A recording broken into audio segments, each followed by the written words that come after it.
You can't shut your iPhone off. Oh, I know. It's always listening. It's always pinging towers. It's always pinging Wi-Fi, building a digital breadcrumb trail of where you go and what you do. What happens to those recordings? Well, we've been doing a study following Google Mobile Services phone, any Android running Google Mobile Services, which is all of them, or an iPhone.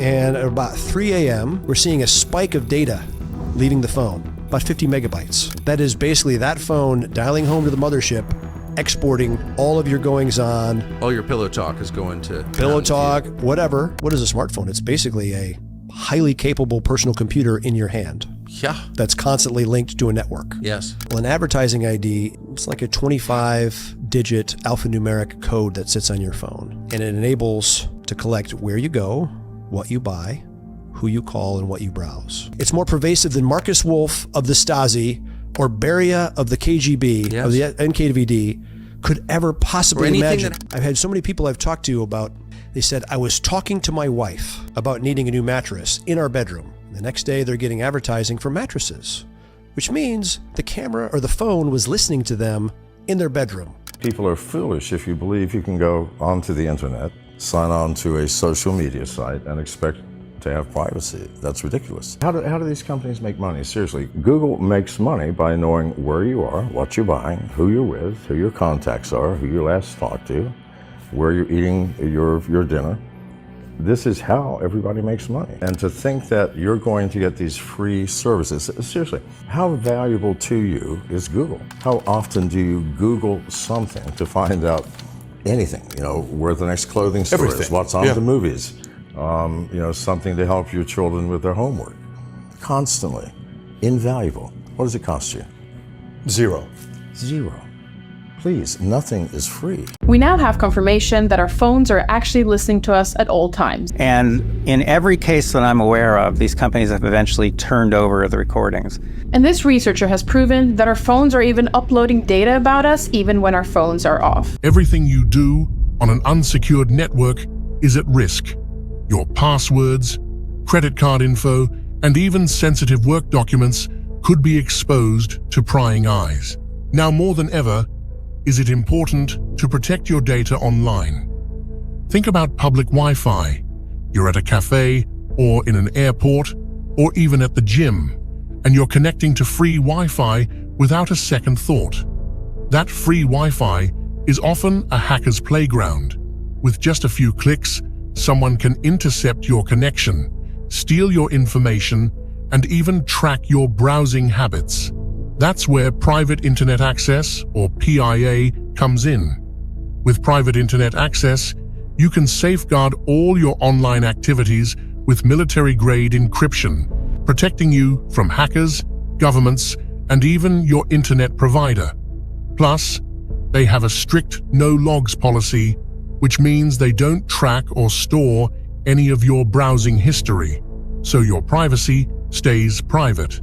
One click, and you're protected. No complicated setup required. That's why we use Private Internet Access. Get 83% off and 4 months free using our link for a limited time. You can click the link in the description to try it out today.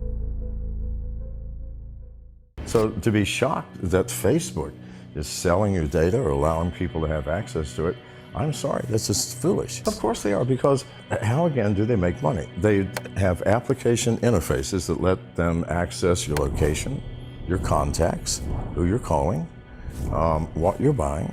Now something that you may not know is that over half of all smartphones, both iOS and Android, are infected with keystroke logging software. This is a known fact. Every pornography site in the world, if you have keystroke logging software. How do you think they make their money? See, this is the issue. It costs millions of dollars to maintain these massive databases and have the bandwidth to disperse this. And yet you don't pay? Yes, you're paying. The instant you visit the site, if you have an Android, for example, the site runs a JavaScript which sets the download unauthorized application flag. Why has this not happened to you already? Because hackers are not stupid. In order to take something, they have to download additional software. If they only take 400 or 500 people's bank accounts in one day, then the next day the white hat hackers are going to say, this is how they did it. No, they're going to wait until one day this year or next year, and 100 million people in one day are going to have your bank accounts eradicated. And the Russian cyber mafia and the Chinese cyber mafia are so powerful. They pay literally hundreds of millions of dollars to these pornography sites to allow them to access your smartphone so that at some point they can utilize that. I can tell you what the most secure is. It's this one, the one that I carry, and it's a Samsung S7. And the reason is it is the only phone that cannot be remotely rooted or remotely jailbroken. All iPhones can be rooted. The most hackable phone in the world is the iPhone. Android is second. The cloud is a place where I'm going to store data. I don't know what computer it's on or even what country it's in. I don't know who is managing it and monitoring it and controlling it. I know nothing.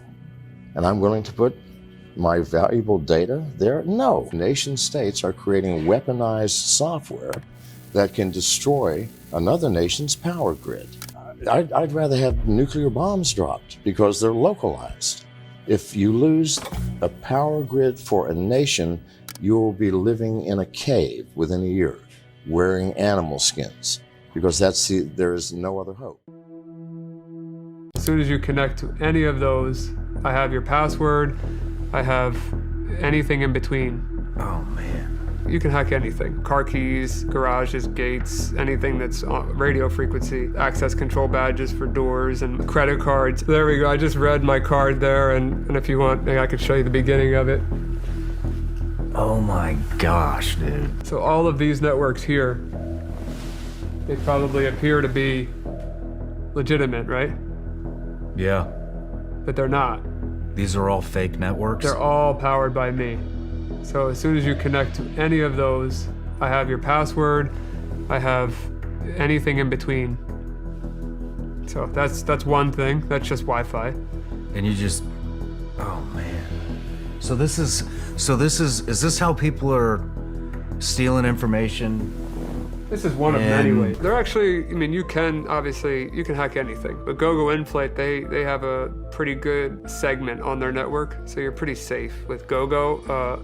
There's a chance of getting hacked, but not the same as like a Starbucks or a here. Like, your network has to be segmented into chunks. Okay. And GoGo segments it pretty well. I'd highly recommend you go back to wired, even though it sounds old school. That's what you should do, because I could control your mouse and keyboard with this device and send keystrokes way faster than you can type them, and take over your computer without even having to see you or it. So I could do that through the wall. Brian Montgomery mentions other types of wireless attacks like this one. This is actually a really good one here. So if you're ever in a business, for example, this is a device that you would plug into USB.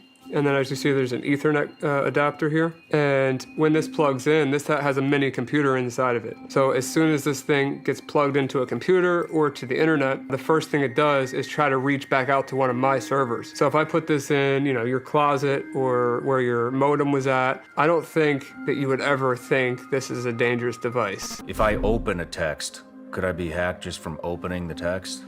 Technically, yes. There was one going around for quite a long time called Pegasus. And then there was another one called Pegasus 2.0. It didn't require any user interaction from anyone. You would just send to a phone number. They'd have full remote access to your phone. Even without opening the text? Without opening anything. Holy shit. How do you defend against something like that? Yeah. You can't. There's no way to defend yourself. That's why they're so valuable, because there's nothing you can do. So there we go. I just read my card there, and if you want, I could show you the beginning of it. Oh my gosh, dude. Yeah, so it's that easy to steal your credit card number. This is just a proof of concept device. There's devices out there that could do this from further away. How fast could you just brush by somebody and... Instantly. Yeah, there's no delay there. Most cars are gonna be in the 315, 433 megahertz range. But on this case, I'll do the frequency analyzer so I can see exactly what that frequency is. So I'll press the lock button. I see that this is 314.999. So that tells me that most likely this is going to be a 315 key. So now I'm going to record, and as I hit unlock, unlock, unlock, unlock, stop. So now I have 4 captures here that will work, because how these work, these use a rolling code. So every time I press this unlock button and the car is within range, that code expires. If I'm out of range of the car, then these are valid codes. So if I went back to, to my house and I pressed send and I went and transmitted like I'm doing now, if I transmitted these signals, it would unlock the car 4 times. So you would get another device like the device I showed you with a big antenna. Yeah. I'd get that device, I would jam, so I'd send a bunch of scattered frequencies on 315 megahertz, because I know that's what this key is. I'd send a bunch of static on 315.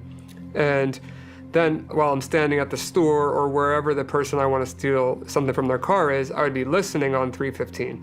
So now I'm closer to you listening, and then the jammer is closer to your car. So your car is not going to receive the signal because of the static, but I'm going to receive the signal clear as day from this device. So now my combinations are valid. So when I go to open your car later, mine will work. Do you think we need to worry about what they're putting in our electronics? Yeah, I mean, I'll give you one example. I bought this awesome all-in-one vacuum mop called Tineco, and it completely connects to a Chinese server to transmit and receive information. I can control that with my computer through a Chinese cloud server.